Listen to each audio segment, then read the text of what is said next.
Assalamualaikum warahmatullahi wabarakatuh. Kumaha kabarna teman-teman kelas 2? Semoga sehat selalu ya. Tetap semangat abis PTS. Hari ini kita akan membahas tentang wacana yang ada di bab 3. Agar teman-teman bisa membacanya, simak baik-baik ya. Pancen Agus di imah. Agus ayeuna geus kelas 2. Budakna rajin tur pinter, karena diajar kacida suhudna. Kasakola gestara digugubrak, komo sakola agama mah. Ayeuna ge ngajina geus kana Quran gede, henteu ikro deui. Kababaturan nyaaheun tur bager, teu heran upama Agus loba sobatna. Isuk keneh manehna geus saged rek indit ka sakola. Subuh-subuh geus hudang, meresan tempat sarena. Dibeberes sangkan teu acak-acakan. Seprena dikenyang ngarah teu kusut. Bantalna ditumpukeun dina siraheun. Manehna abdas tuluy salat subuh. Rengse salat mah brus mandi. Teu poho mandina disabun. Ngosok huntu bari ngaruru. Da bisi aya daki atawa kokotor nu narapel dina awakna. Sabun mandi, sikat gigi, jeung odol urutna disimpen dina tempatna. Sarengsena mandi, Agus ngelap awakna ku anduk, nepi ka awakna tuus. Sabab pamikirna mun teu tuus matak atel kana awak. Tur ngabalukarkeun panyakit kulit seperti hapur, kurap, atawa borokan. Kaluar ti kamar mandi, Agus di samping anduk, tuluy asup ka kamar. Rap di baju jeung di calana. Sanggeus saged, Agus gagancangan mereskeun buku-bukuna kana kantong.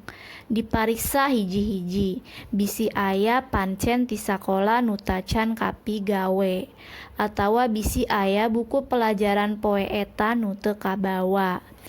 Agus mah kacida taraptina kana buku-buku palajaran teh. Malahan lamun bukuna rengse dibaca, kumanehna sok dicirian. Mana hal-hal nu perlu diinget, diapalkeun, atawa nu kumanehna teu dipikaweuruh. Lamun aya pelajaran nu kurang bisa, Agus mah sok gancang tatanya ka teteh, ka aa, mama, atawa ka bapana. Geus ngasupkeun buku-buku nama kantongna disorendang. Teu poho buku keur poe eta diasupkeun kana kantong. Malahan aya buku basa Sunda, warangka basa pikeun kelas 2.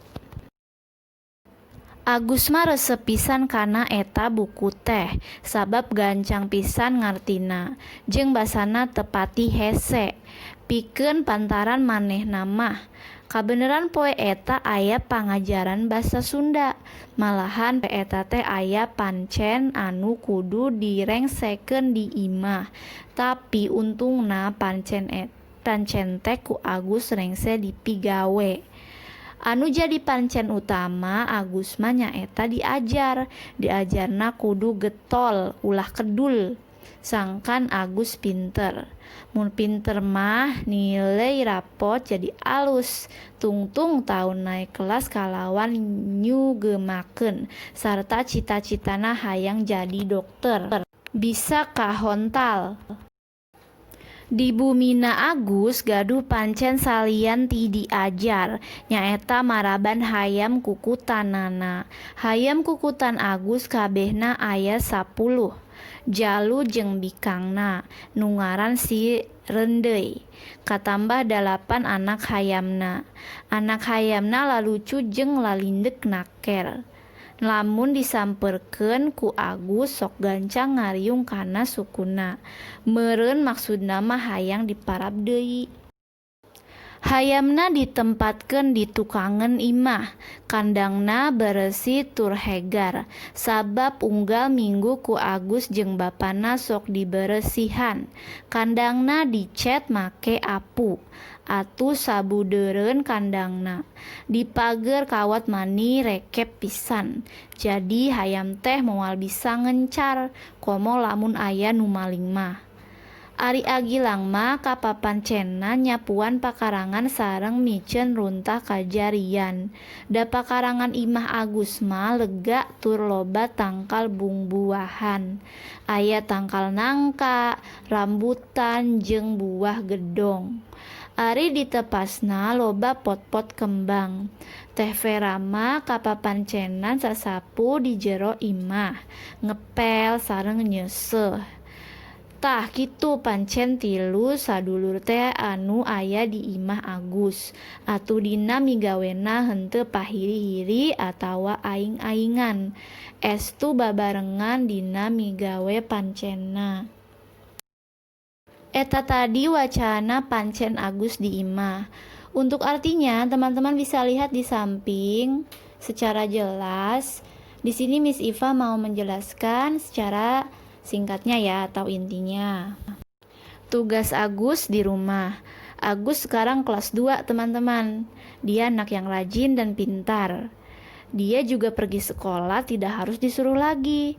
Dan dia juga sudah mengaji Al-Quran besar bukan Iqra. Agus subuh-subuh sudah bangun membereskan tempat tidurnya. Dibereskan supaya tidak acak-acakan, spraynya ditarik supaya tidak kusut, dan juga bantalnya ditumpuk pas di bagian kepala. Dia berwudu terus sholat subuh. Nah, setelah sholat subuh dia mandi. Tidak lupa mandinya memakai sabun, menyikat gigi sambil membersihkan kotoran di badannya. Dan dia menyimpan semua barang-barang itu ke tempat semulanya lagi. Nah, setelah mandi, dia merapikan buku-bukunya ke dalam tas. Diperiksa satu persatu kalau ada tugas dari sekolah yang belum dikerjakan atau kalau ada buku pelajaran hari itu yang tidak terbawa. Kalau ada pelajaran yang tidak mengerti atau kurang bisa, Agus suka cepat-cepat bertanya ke teteh, Aam, mama, atau sama bapaknya. Di rumahnya Agus punya tugas selain belajar, yaitu memberi makan ayam kukutannya. Ayam kukutan Agus semuanya ada 10, jantan dan betina, yang namanya si Rendei, ditambah 8 anaknya. Anak ayamnya lucu-lucu dan jinak. Kalau didekati oleh Agus, cepat-cepat mengurumuni kakinya. Mungkin maksudnya ingin diberi makan lagi. Kandang ayamnya ada di belakang rumah. Kandangnya bersih dan segar karena tiap minggu oleh Agus dan bapaknya suka dibersihkan. Di sekeliling kandangnya dipagar kawat rapat sekali. Jadi ayamnya tidak akan kabur, apalagi ada yang mencuri ya teman-teman. Kalau Agilang kebagian tugas menyapu halaman dan membuang sampah ke tempatnya. Karena pekarangan rumah Agus luas dan banyak pohon buah-buahan. Ada pohon nangka, rambutan, dan buah gedong. Teh Vera kebagian tugas menyapu di dalam rumah, mengepel dan mencuci baju. Nah, itu tadi tugas-tugas 3 bersaudara yang ada di rumah Agus. Di dalam mengerjakan tugasnya, tidak masing-masing atau saling marah, tapi bersama-sama bergotong royong dalam mengerjakan tugasnya. Untuk latihannya, teman-teman silakan kerjakan halaman 64, nomor 1 sampai K5. Di buku tulis jawabannya saja. Dikumpulkan ya. Sekian dari Miss Iva. Wassalamualaikum warahmatullahi wabarakatuh.